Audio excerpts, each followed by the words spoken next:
ક્યારે ખીજાણા હતા તમને? અરે ભાઈ એક વખત માર્યો તો અહીંયા મને હાથમાં ધોકો કે હતા તેરી ના આવડે તો મારે ધોકો. તમે તમારી લાઈફમાં કોને ગુરુ માનો છો? સૌથી પહેલા તો મારા મધર અને મારા ફાધર એ સૌથી પહેલા મારા ગુરુ છે. ગુરુ તમે કોઈ એકને ના કહી શકો. હરેક ડગલે ને પગલે તમને નવા વ્યક્તિ મળે છે જે તમને નવું નવું શીખાડે છે. એટલે હરેકને ગુરુ તરીકે માન આપવું જોઈએ. લાઈફમાં એના સૌથી મોટા ગુરુ હોય ને ફ્રેન્ડ્સ હોય. તમને તમારી લાઈફના જે પહેલા ટીચર હતા એના વિશે કાંઈ યાદ છે? મારા મ્યુઝિક ટીચર હતા સ્મિતા મેડમ. એમની સાથે મને બહુ જ મન બનતું. એવા ટીચરો પાસે હું ભણી છું કે જેને કોઈ દી બુક હાથમાં લેવી નથી પડી. નિર્મલાબેન ટાક મારા ફેવરિટ ટીચર હતા. અમારે એક ગણિતના સાહેબ છે, હજી હું એમની પાસે ખૂબ ભણેલો અને ખૂબ હજી પણ યાદ આવે. ક્યારે ખીજાણા હતા તમને? અરે ભાઈ એક વખત માર્યો તો અહીંયા મને હાથમાં ધોકો કે હતા તેરી ના આવડે તો મારે ધોકો. અમારા લક્ષ્મીબેન હાથ આમ ઊંધો રાખીને ફૂટપટ્ટી મારે એટલે બીજી વાર પછી પ્રશ્નનો જવાબ યાદ રહી જાય. બીજાઓનું આવે એટલે સીધું મારવાનું ચાલુ કરે.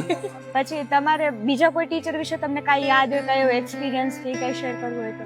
આપણું ઘડતર જ એમણે કર્યું એમ કેવું હોય તો કહી શકાય એમ. મને મારું ચાઇલ્ડહુડ પાછું આવે ને હું ફિફ્થમાં પાછી જાઉં અને મને ઈ મેમ જ ભણાવે. કે આંધળા અબોલા અને સાંભળતા ન હોય એ માણસ ને કોઈ રાહ દેખાડવાનું મળી જાય તો એ ગુરુ છે. કે જ્યારે પણ કાંઈ પણ જરૂર પડે ત્યારે એમ કહેતા મૂંઝાતા નહીં, મારી પાસે આવજો.